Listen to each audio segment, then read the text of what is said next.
Hello and welcome to Visible Voices. The Visible Project is a Leeds-based initiative aimed at improving the outcomes of adults that have experienced any form of child sexual abuse.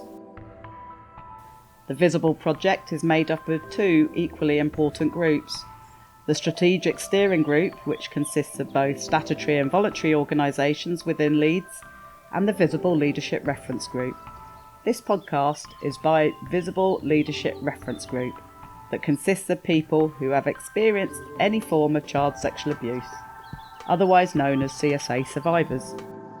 Names may or may not be used throughout this series. In this final episode of Series 1, we look back at making the first few episodes of Visible Voices. As is usual with Visible members and the format of our groups, we reflect on what we have done during this process and learned from it. Where do we start? It's been longer than I anticipated. More complex. Yeah. Yeah. To actually make it sound listenable, yeah. Yeah. You don't really just think you just have a nice chat and then why can't it be uploaded there and then? You just assume that, oh yeah, you talk a bit and then someone goes away and edits it and then it all falls into place, but it's not like that at all. It is actually a creative process. And I think it but sort of like helped me about being patient with things. I'm usually a person who I want it done now, I want it done over and done with. And where this process hasn't been, we've been doing bits, going back and repeating it, and then we want to do this bit added to it. It's not been something that you can rush through. Yeah. And I'm normally a person, right, let's get it over and done with. Let's tick that box and let's get it out of the way. But this has made me slow down in my thinking and sort of, I don't know how to describe it, just sort of like, also I'm used to doing stuff on my own, get it done. And this has been like working with other people, which has been a new experience for me because normally I just do things on my own. So that's been interesting. Like you say, there's so many facets to it, isn't there? And you think it's done, and then you're like, oh no, but we've got to do this bit and that bit. Because when we first started like looking at the different topics that we were going to talk about, it were like, well, we just talk about that, and then that's done, put away in a box, and then we'll move on to something else. But it really shows you how everything's interlinked and you can't really put things in separate episodes or little boxes. There's always going to be a blend, and we don't have things in isolation.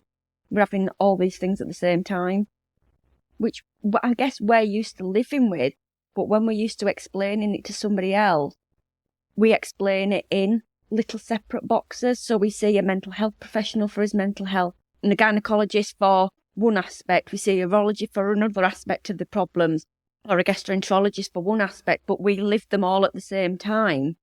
But we're so used to talking about them in isolation with different people, and we don't talk about that because we're here to talk about this.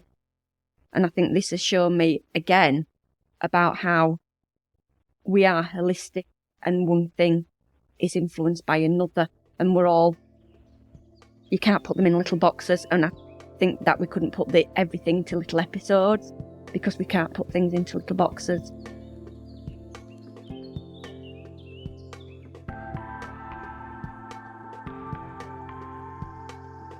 I want to say to both of you and to everyone that's taken part, I feel honoured to be kind of part of this. Like, I really respect what you're doing.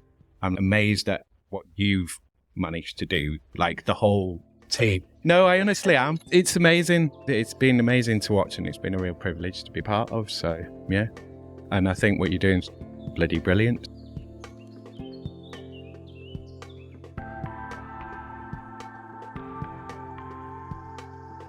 A lot of people use the word recovery. What that means, to me, I don't like the word recovery. It's a discovery, because somebody who's been abused as a child, recovery means you go back to what you were like before. I don't know what I was like before, so I can't go back to something that I never had. So that's why I don't like the word recovery. I like the word discovery, because I'm learning to be somebody new with the experiences that I've had. Yeah. If that makes sense. Yeah, constantly evolving. Yeah.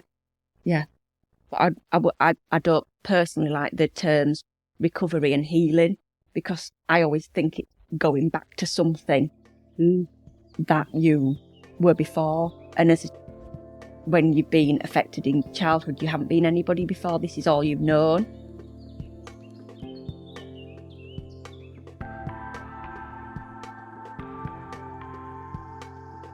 No, I think when we first came into this, I was really quite adamant. I'll do it, but I don't want to hear what I was saying. I don't want to hear my voice, because I hate my voice. I knew that I would criticise every single thing I said. And so I started off with, yeah, I'm happy to do it as long as I don't have to listen to it. And as it went on, I thought, if I'm expecting somebody else to listen to it, then at least I should listen to it as well. So I listened to it, but I had to listen to it as if I was listening to somebody else. So I could critique it, but without being too critical and judgmental. So I've had to listen to them as that it's not me, it's somebody else.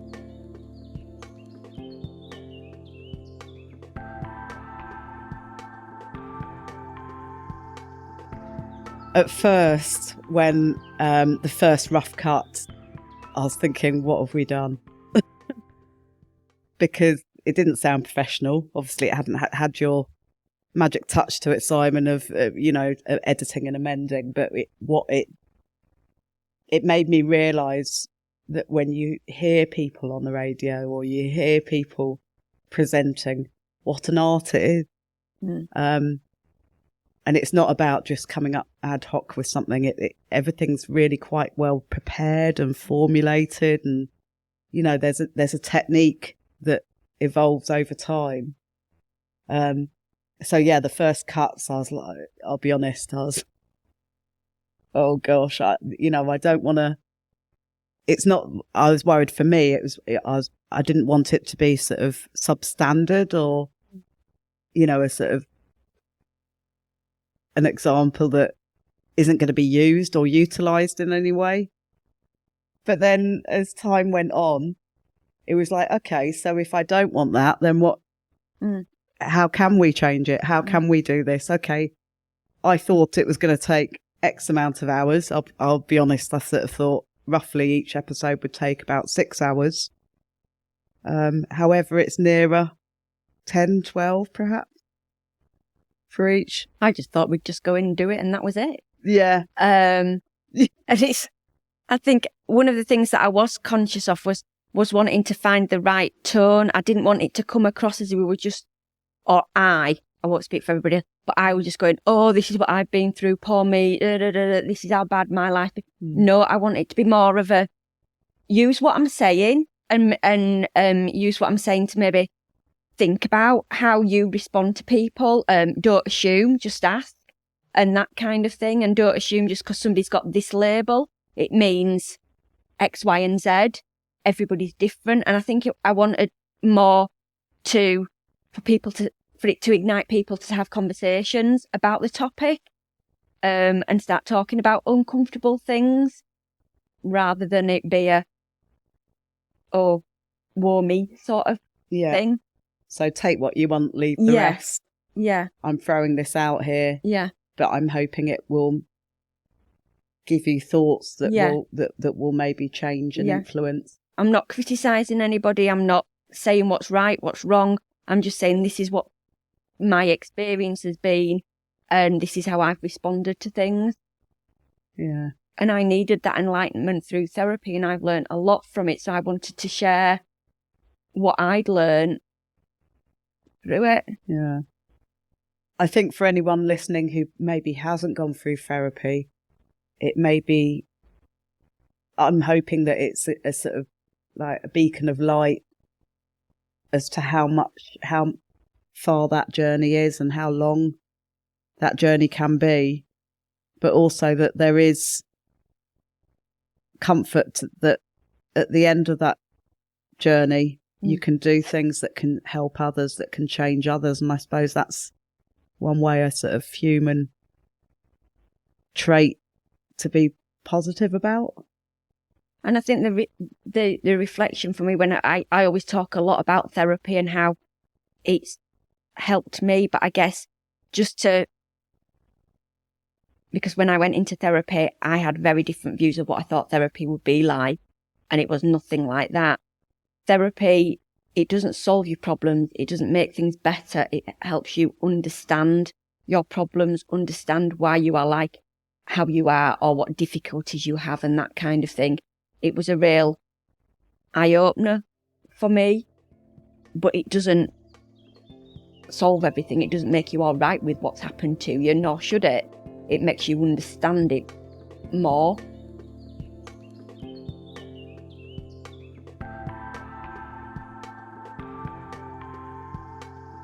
I look at it as it's like a whiteboard, and what's being written on that whiteboard is what makes you, us. It makes what's written on that whiteboard by other people, how I've grown up, my experiences. That's what makes me think, feel and act in certain ways, where therapy has helped me understand what's written on there, but also made me think about that I can actually rewrite some of those things, or make them fade a little bit and rewrite something positive over them, or use that experience to understand why I'm reacting in a certain way. But doing these podcasts, it's been, it's okay to talk about these. It's not something we have to hush up or shove under the carpet, or that we don't talk about. It's okay to talk about these topics. It's uncomfortable, but it's okay to talk about them. In the right environment. Yeah. And how are people gonna... I've learned a lot from other members and listening to the other podcasts, because I only know from my experience. But I can see differences. And it's going back to the analogy that I used in one of the episodes, that just because we've all experienced the same thing doesn't mean to say that we're all impacted the same, just like the potato and the egg in boiling water. One will go hard and one will go soft. We've experienced the same thing, but it'll affect you or somebody else differently, so it affects me. I think that's been one of the highlights of doing this. I think, yeah, I agree.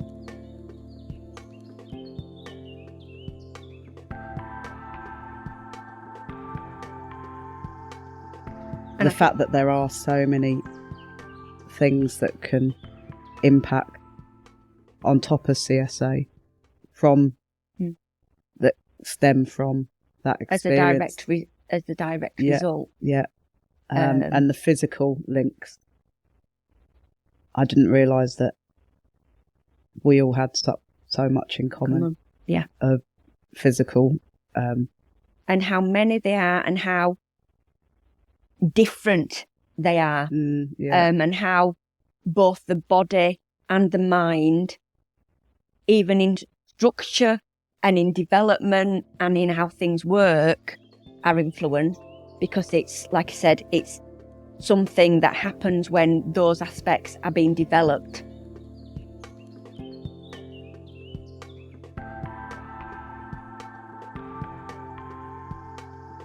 One of the things that I noticed is that I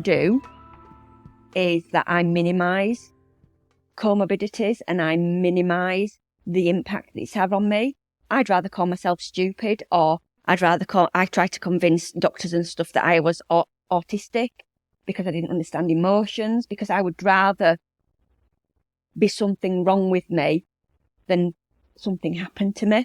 And I used to say that I was a psychopath, like I've got no feelings, I'm a psychopath. And I tried to convince doctors that I was all sorts, because I didn't want to acknowledge the severity of what had happened to me. And so I used to do things like that, but I also used to minimise and shrug off the difficulties that I did have as being something and nothing. And I noticed, I don't know whether you were doing it in one of the episodes about comorbidities, when it was recorded in some document about how comorbidities to CSA can be a killer combination, and you and another member laughed it off And I just thought, don't like to deal with the reality. That's a way of minimising it and laughing it off and trying to make it not as severe as it is. But I think the reality is that we have to face that it is a killer combination of what can happen when you've experienced CSA. Both, it can affect your mental health as in suicide risk, but there is also the physical health risks associated with it, which do lead to premature death, which we can't get away with. I just noticed, were you aware that you were minimising it, or? I think in everyday life, sometimes you don't have time or the capacity to sort of go at that in depth. Sometimes you're on autopilot, fight or flight, maybe you'd call it, or maybe just that desensitivity to emotion as a protective sort of barrier.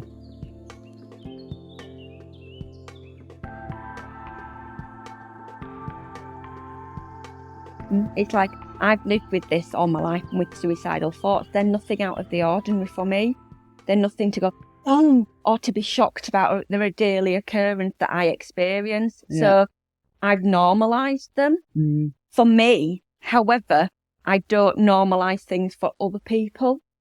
I see myself as, it seems weird, but I can normalise things for me, but I understand if it was somebody else who was experiencing those difficulties and stuff like that, I would take that more seriously. But I don't take things for myself seriously. I just normalise them as something and nothing, and just me being stupid or just what I am like.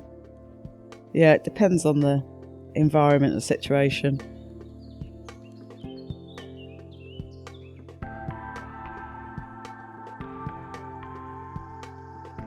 I do remember at the beginning, because I was brought into Visible halfway through, and it was just like, we have this idea of a podcast. We've got a gentleman, the podcast man, who can help you with that. And it was a bit like, oh God, you're really pushing me out of my comfort zone on this one. I think because also as well, I've got two hats in this. I've got CSA experienced from my own lived experience, but I'm also, sort of supporting the group. Yeah. And so wearing those two hats together, sometimes I think at the beginning, I struggled a little bit with what hat I should be wearing and when. And as time went on, I was just like, no, that's irrelevant. So you could have had a choice at the beginning. You could have done this as a visible representative, and this is your in the third person, as it were, as your professional person here. Yeah.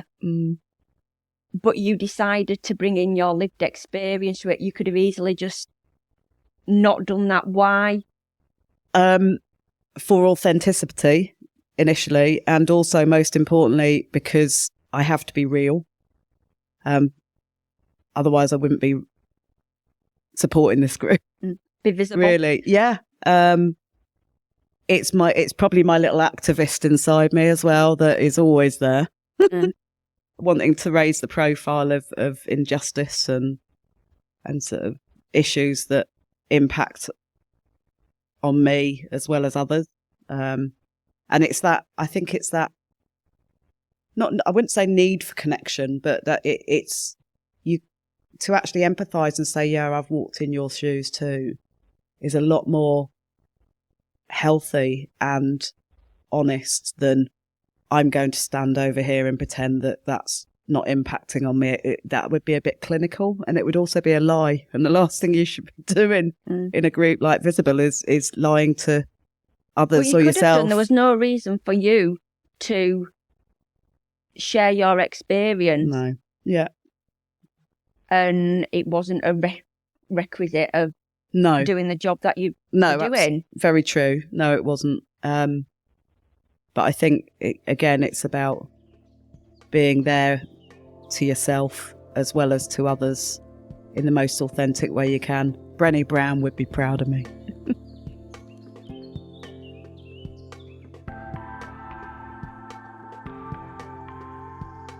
I know that you said you came full circle in terms of firstly not liking your voice, and then I still don't like it, and I still hate it, and I'm still very critical of what I'm saying, or I said that wrong, or I don't like my accent, but I can tolerate it.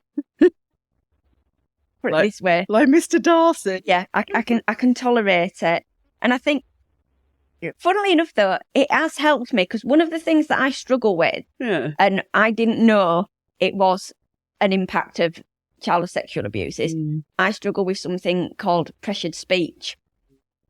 And for years, I've just thought it is me being rude, me being ignorant, me being not listening to people, or not respectful, or quite self-centered, because if something comes into my head, I have to say it. So it might butt into somebody mid-conversation, or I might say things really fast or with urgency, or like I say, interrupt somebody or not let them finish, or even change the subject or anything like that. And I always thought, because I was rude and those kind of things. But I've had to put into practice not to do that, and be really mindful of when I'm doing it, to consciously slow down and think, you don't need to speak now. You can let somebody else speak. And understanding that's part of pressured speech is often associated with anxiety disorders or trauma, or often seen in somebody who's bipolar disorder and that kind of thing. So, or toddlers. Yeah. So it's made me. It's not calling you a toddler by any stretch. But it is because my development was frozen. So a lot of how I am, whether you call it a fancy name like pressured speech, a lot of it is my development has been frozen from when I was a child. And so I'm still in that stage, sometimes an emotional and developmental stage. I am still frozen in that stage. Do you think it depends on who you're with or what environment you're in?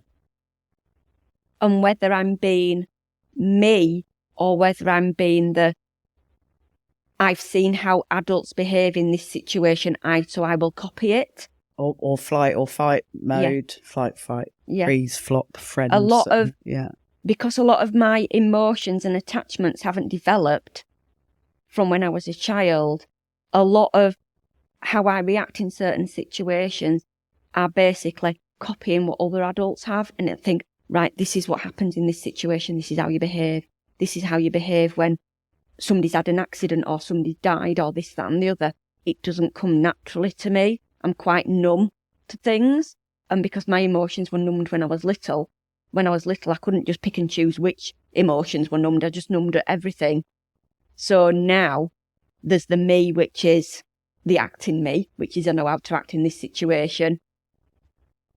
And there's the me, which is the authentic me, which I have to think, right, I'm in my child now. How do I put that to one side? What does my child need? How can I be the adult and look after the child?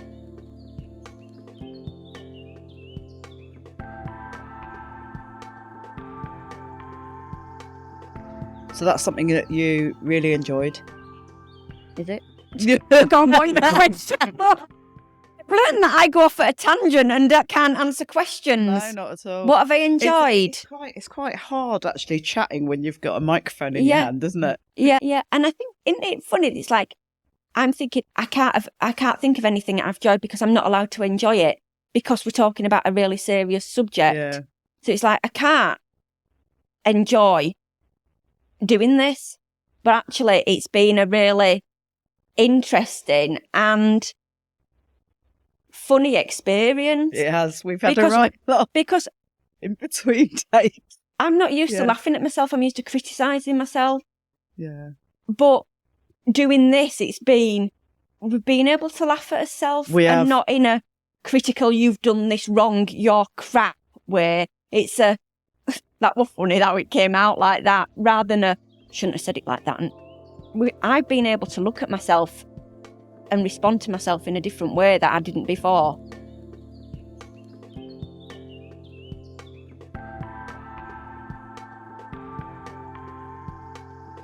And it's about the fixing or the not fixing of things as well. Yeah, is what I feel. So it's like you can't fix the problems. You can live with them and live alongside others through a journey at the same time with them. But the majority of bits won't get resolved ever.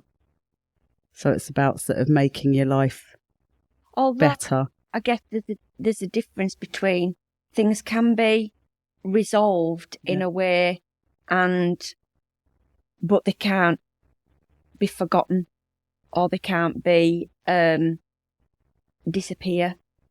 It's like my mum will say, "Oh, it's ruined your life. Don't let it ruin anymore." You can't just turn a switch on, but you can learn to understand it and learn to understand how I am because of what's happened to me and how I might behave in certain ways in certain situations. I can understand that more, so I can be less critical of myself and be more compassionate and toward myself and other people, and not be as judgmental or as harsh with myself and with other people.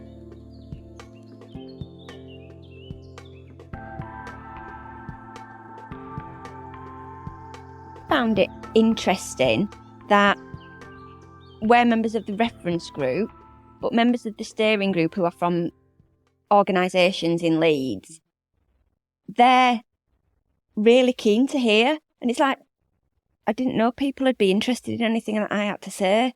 This is really quite a new concept. Yeah. And they have shown us a lot of support and a lot of, I can't wait for this to end, and making it very clear that this should be the top of our agenda, haven't they? Yeah, and I think them acknowledging, like, to be able to make change or to understand why change is needed, we have to understand the impact that this has had on somebody. Because if you don't understand why something needs changing, you're not going to do it. But I've been really struck that it hasn't been a token gesture. And yes, this process has taken longer than what we said it would be. And they've gone, is it ready yet? Is it ready yet? Because they're keen to see what we've been doing.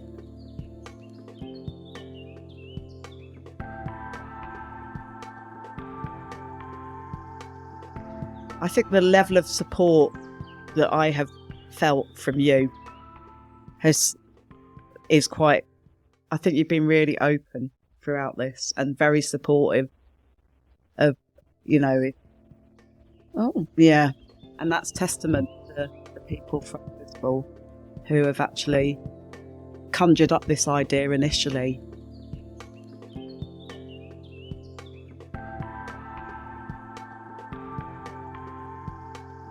We need to be visible. Yeah. It affects a hell of a lot of people in society, and we need to stop sweeping it under the carpet and stop being invisible. It's a platform that sort of lends quite well to the subject matter. We don't really want to do it face to face because we don't want faces to be seen, but we can still be visible without our faces. We can have strength in what we say and what we've been through to others and to healthcare professionals to improve things from our perspective. Thank you to all our members for their contributions to Series 1's discussions. And thank you to all of you for listening to Visible Voices. We hope you have found something useful from our show, at least one thing. Please do join us for Series 2, where Visible members will be speaking to other Leeds organisations and healthcare professionals. We hope you'll join us again then. Toodle pip. Thank you for listening to this episode. We hope you found Visible Voices interesting, thought-provoking and helpful. Visible Voices was created and delivered by the Visible Leadership Reference Group. Special thanks to all those that contributed today.